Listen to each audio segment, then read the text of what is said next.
Kto potopí americkú ponorku? Treba reagovať rýchlo a veľmi tvrdo. Poslal som ponorku. Čo skoro zistíme viac. Tu je kapitán Joe Glass. Iba on môže zistiť, Vyrazíme. čo sa stalo. Mohli by to byť trosky. Hlboko v nepriateľských vodách Torpédovali ho. riskujú všetko, Doľava, plný výkon. aby zastavili svetovú vojnu. Nestojí proti nám celé Rusko, ale iba jeden darebácky minister. Drží prezidenta ako rukojemníka. Máme zachraňovať ruského prezidenta? Môže všetko zastaviť. Poďme, poďme, poďme!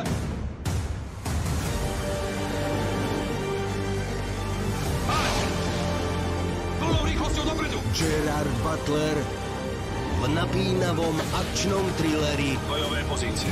A v kvalite. Hunter Killer – neviditeľný zabijak. Už teraz na Vojo a v nedeľu o 20:30 na Markíze.